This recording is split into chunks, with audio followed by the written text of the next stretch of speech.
손흥민 혼자 불가능한 것을 해버렸다. 손흥민을 막지 못해 세 골이나 얻어맞았다. 일부 팬들은 손흥민은 브렌트포드전에서부터 문제가 있었다고 말하면서 황금알을 낳는 거위의 배를 가른 격이라고 분통을 터뜨리고 있습니다.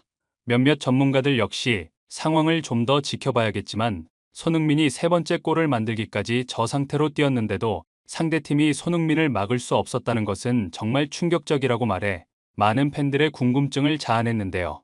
도대체 어떤 상황인지 더 스포츠가 자세히 알아보겠습니다.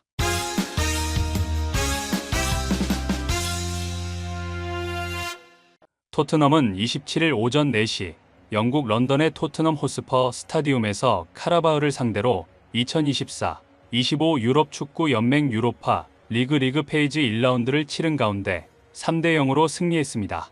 이 경기를 앞두고 많은 축구 팬들의 가장 큰 관심은 토트넘의 선발 라인업에 어떤 선수들이 포함될 것이냐는 것이었습니다. 그도 그럴 것이 토트넘은 2일 휴식 후 프리미어 리그 6라운드 맨유와의 경기를 바로 치러야 하기 때문에 핵심 전력들을 아껴두고 유로파 조별 리그 1라운드 카라바흐와의 경기를 치러야 한다는 것이 팬들의 주장이었기 때문입니다.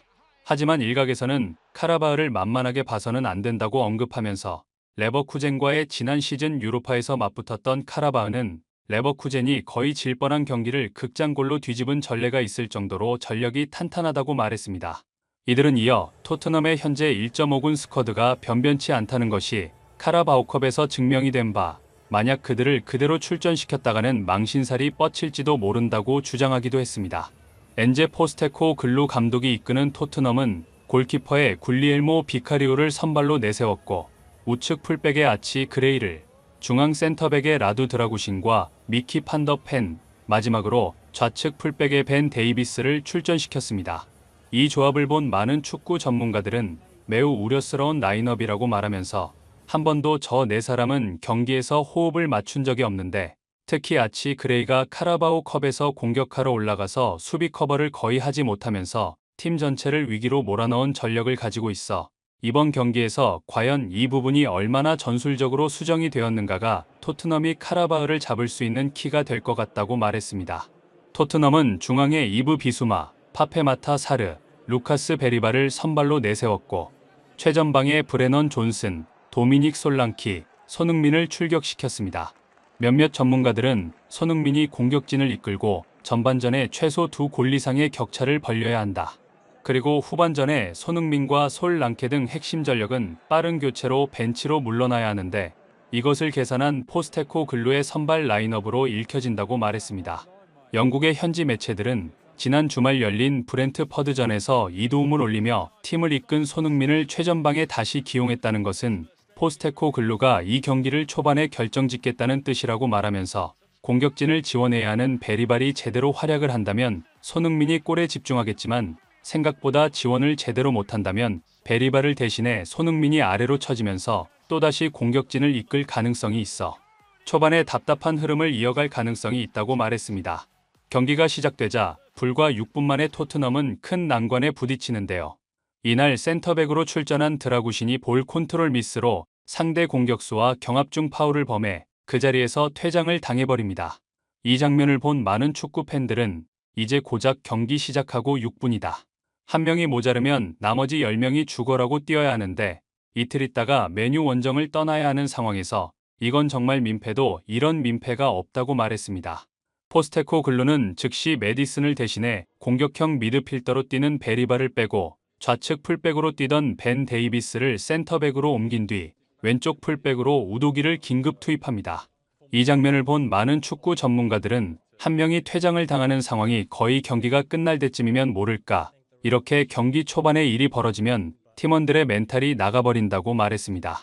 특히 베리발이나 사르, 그리고 아치 그레이, 존슨 등 어린 선수들이 경기에 출전한 상황인데 이 선수들의 멘탈을 잡아줘야 할 사람은 바로 손흥민이라고 말하면서 거기에 중앙 미드필더 하나가 모자르기 때문에 수비까지 내려와 뛰어야 하는 손흥민에게 엄청난 체력적인 부담과 정신적인 부담이 가중되고 있다고 말했습니다. 카라바흐는 한 명이 퇴장을 당했다는 안도감 때문인지 빌드업을 하다가 높은 위치에서 공을 커트당하면서 역습을 당하고 솔랑케가 이것을 오른쪽에서 쇄도하는 존슨에게 연결해 선제골을 만들어내는데요. 일부 팬들은 손흥민과 솔랑케, 그리고 반더벤 등을 빼고 수비수를 투입해 완전히 내려앉은 상황에서 수비적으로 접근해야 한다. 이틀 후 맨유를 상대하는데 선제골로 앞서 나가고 있으니 수비적인 경기를 해야 한다고 목소리를 높였습니다. 하지만 포스테코글루는 손흥민을 포함한 주축 선수들을 끝까지 뛰게 하는데요. 전반을 1대 0으로 앞서 나가던 토트넘은 후반 들어 코너킥 상황에서 사르가 세컨볼을 그대로 논스톱 슛을 해 2대 0을 만듭니다. 이 상황에서 손흥민은 왼쪽 허벅지를 부여잡는 장면이 중계 카메라에 포착되면서 손흥민이 햄스트링이 올라오고 있다는 팬들의 우려 섞인 목소리가 SNS를 도배하기 시작했습니다. 일부 전문가들은 손흥민은 브렌트포드전에서도 허벅지를 부여잡는 모습이 나왔는데 현재 몸 상태가 정상이 아닌 것 같다고 말하면서 손흥민을 빨리 빼야 한다고 말했습니다. 하지만 포스테코글루는 2대 0으로 앞서고 있음에도 불구하고 손흥민을 빼지 않았는데 결국 손흥민은 주장으로서 책임감 때문에 솔랑케의 세 번째 골을 만드는 결정적 슈팅까지 한 뒤에 그라운드에 쓰러집니다. 손흥민은 3대 0까지 만든 후 그라운드를 빠져나와 교체를 당하는데요. 이 장면을 본 일부 팬들은 손흥민을 진작에 빼야 하는데 왜 저렇게 혹사를 시키는 거냐. 이 정도의 경기라면 손흥민을 쉬게 하고 맨유전을 뛰게 하는 게 정상 아니냐고 분노하고 있습니다. 또 다른 팬들은 손흥민은 몸 상태가 정상이 아닌데도 불구하고 미친 역습 질주를 자주 보였는데 손흥민이 공을 몰고 가다 솔랑케에게 완벽한 노마크를 만들어줘도 골을 넣지 못하는 장면을 보면서 정말 분통이 터졌다고 말했습니다. 이날 손흥민의 토트넘을 상대한 카라바흐 감독은 경기 후 인터뷰에서 한 명이 퇴장당해 수적 우세를 가지고 있었지만 결정적 장면에서 우리는 실수를 너무 많이 해 벌을 받았다고 말하면서 토트넘과 우리의 차이점은 결정적 상황에서 마무리를 짓는 능력이었다고 말했습니다. 그는 토트넘은 어려운 상황 속에서도 정신적으로 매우 뛰어난 모습을 보였다. 경기 초반에 동료가 레드카드를 받고 퇴장을 당하면 어려운 경기를 하는 게 보통인데 토트넘은 정신적으로 매우 침착한 모습을 보였다. 그 부분이 매우 인상적이었다고 말했습니다. 이 인터뷰를 접한 일부 전문가들은 포스테코글루가 손흥민을 이른 시간에 빼지 않은 이유는 상대팀 감독이 언급한 바로 저런 부분 때문일 것이라고 말하면서 상대팀 감독이 구체적인 선수의 이름을 언급하지는 않았지만 그도 팀 전체를 경기 중 이끄는 사람은 그 팀의 주장이라는 것을 알고 있을 것이다. 몸이 부상을 입은 상태인데도 스프린트를 하는 것이나 강력한 슈팅을 하는 것을 보면서 상대팀 감독은 손흥민의 활약에 감탄을 한 것이라고 설명해 많은 팬들의 고개를 끄덕이게 했습니다. 구독, 좋아요, 좋은 댓글은 불타는 제작 열정을 더욱 불타오르게 합니다. 이상 더 스포츠였습니다.